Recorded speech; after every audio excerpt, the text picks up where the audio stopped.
தூய சக்தியெல்லாம் கிடையாது, ஒரு நாசகார சக்தின்னு எல்லாருக்கும் தெரியுது. பொய்யில் வல்லவர் சிஎம் விஜய். தாவேகாவை விளாசிய டிடிவி தினகரன்.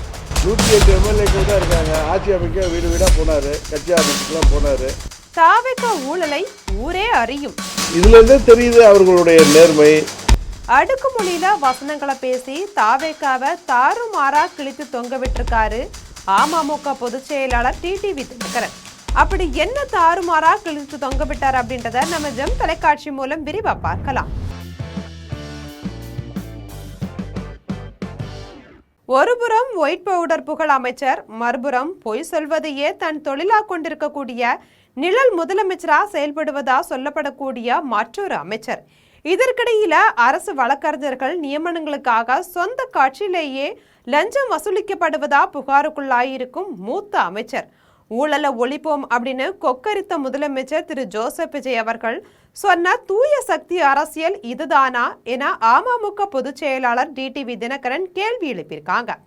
இது தொடர்பா அவர் வெளியிட்டிருக்கக்கூடிய அறிக்கையில, தொடமாட்டேன், தொட்டவர்களையும் விடமாட்டேன், இதற்கு முன்னால் தொட்டவர்களையும் விடமாட்டேன் அப்படின்னு நேரடியா திமுக அதிமுகவை விமர்சனம் செய்து கடந்த சில தினங்களுக்கு முன்பா சட்டமன்றத்தையே ஷூட்டிங் ஸ்பாட்டாக மாற்றி விட்டார்களோ என்ற எண்ணும் அளவிற்கு சினிமா வசனங்களை ஒரே டேக்கில் அள்ளிவிட்டார் முதலமைச்சர் திரு ஜோசப் விஜய்.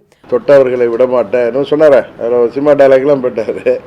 அவர் விடமாட்டேன்னு சொன்னது என்னோட சேர்க்காம விடமாட்டேன்னு சொல்லியிருப்பாருன்னு தான் நினைக்கிறேன். ஷூட்டிங்கில் பேசுகிற மாதிரி தான், அது கிளைமேக்ஸில் பேசுகிற மாதிரி அவர் கத்தி பேசினார். கத்தி பேசுகிறதுனால எல்லாம் உண்மையாயிடாது. அதாவது மக்கள் வரிப்பணத்தை தொட்டவர்களை விடமாட்டேன் ஏதோ சொன்னார்ல அவர், தொடவும் நாங்கள் தொடமாட்டோம், தொட்டவர்களை விடமாட்டேன்னாரு.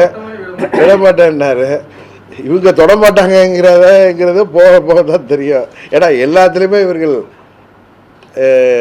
பழைய ஆட்சியாளர்களை மிஞ்சிதான் இவர்களுடைய செயல்பாடுகள் இருக்கு. ஆனா அவர்கள் பொதுவெளியில் போதைப் பொருள் பயன்படுத்துவது போல வீடியோ வெளியாகி சர்ச்சைக்குள்ளான ஒயிட் பவுடர் புகழ் அமைச்சர் மீது இதுவரை விசாரணை கூட நடத்த முன்வராதது ஏன் என்று காட்டமாக சிறுத்தையை போல சீறி இருக்காரு. சிஎஸ்கே மேட்ச்ல குழந்தைக்கு இப்பயே அந்த குழந்தைக்கு 3 வயசு 4 வயசு இருக்குன்னா அது ஒரு டாக்டரை விட்டு வேற பதில் சொல்ல வைக்கிறாங்க, ஒரு சின்ன பாப்பாவை விட்டு பதில் சொல்ல வைக்கிறாங்க, ரீல்ஸ் போட்டு ஏமாத்தலான்னு பார்க்குறாங்க.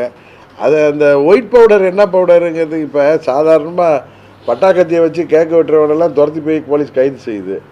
இது அந்த ஒயிட் பவுடர் இருக்குல்ல, ஒயிட் பவுடர் மந்திரியை அந்த ஒயிட் பவுடரை எப்படி மாத்திரையை நசுக்கினார்னு அவர்கிட்ட திருப்பி ஒரு கையில் ஒரு டெபிட் கார்டை கிரெடிட் கார்டை கொடுத்து ஃபோன் மேலே வச்சு 500 ரூபா தாள் இருந்தால் தான் அதை சரியாக அது நசுங்குமா என்னன்னு தெரில, அதை வச்சு நசுக்கி காமிக்க சொல்லி தான் இல்லை ஒரு ப்ராக்டிக்கலாக ஒரு இதை வச்சு தான் எடுக்க முடியும். காவல்துறை என்ன செய்யுதுன்னு தெரில, நார்கோட்டிக் பியூரோ என்ன செய்யுதுன்னு தெரியல. வெயிட் பண்ணி பார்ப்போம் யார் அதில் ஆக்ஷன் எடுக்கிறாங்கன்ட்டு.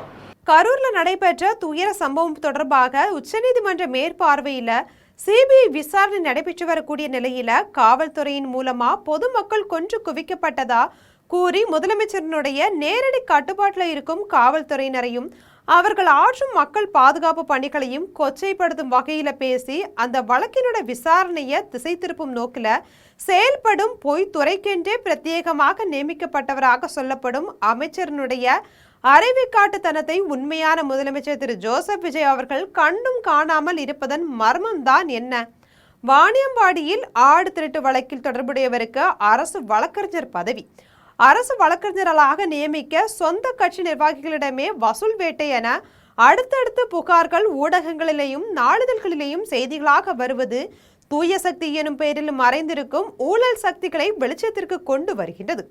குற்ற சம்பவங்களில் ஈடுபடுவோர் யாராக இருந்தாலும் அவர்களுக்கு விரைந்து தண்டனை வழங்க நடவடிக்கை எடுக்கப்படும்னு ரீல்ஸ் கண்டென்ட்டுக்கு ஏற்ற வகையில பொது வழியில கர்ஜித்துட்டு தற்போது அதற்கு முரணாக குற்ற வழக்குகள்ல தொடர்புடையவர்களையும் லஞ்ச பணம் கொடுப்பவர்களையும் அரசு வழக்கறிஞர்களாக நியமிப்பதன் மூலம் ஏற்கனவே தங்களால் வெள்ளாவி வைத்து வெளுக்கப்பட்ட ஊழல் மற்றும் குற்ற வழக்குகளில் தொடர்புடையவர்களை தாவேக அரசும் அதன் முதலமைச்சரும் பாதுகாக்க முனைகிறார்களோ அப்படின்ற சந்தேகம் எழுந்திருக்கு.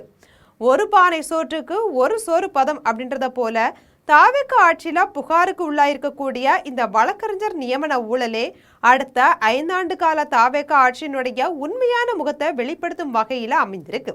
அதனால இன்றைக்கு ஒரு ஆட்சி அதிகாரத்தில் இடம்பெறுறோங்கிறதுனால அவங்க ஏதோ பேசுகிறார்கள்.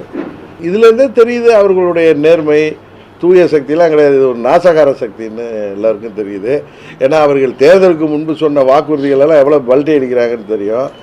இதனால அரசு வழக்கறிஞர் நியமனத்துல ஏற்பட்டிருக்கக்கூடிய குளறுபடிகளை கலைந்து வெளிப்படையான நியமன நடைமுறைகளை மேற்கொண்டு தகுதியுடைய வழக்கறிஞர்களா அரசு வழக்கறிஞர்களா நியமனம் செய்திட வேண்டும் அப்படின்னு வலியுறுத்துவதுடன் இந்த நியமனத்துல புகாருக்கு உள்ளானவர்கள் மீது விசாரணை மேற்கொண்டு ஊழல் முறைகேடுகளுக்கான முகாந்திரம் இருக்கும் பட்சத்துல அவர்கள் மீது நடவடிக்கை எடுக்க வேண்டும் அப்படின்னு கர்ச்சித்திருக்காரு டிடிவி தினகரன். இப்படி தாவேக ஆட்சியில நடக்கக்கூடிய அட்டூழியங்களை ஒன்றொன்றா டிடிவி தினகரன் கர்ஜித்திருக்கிறது.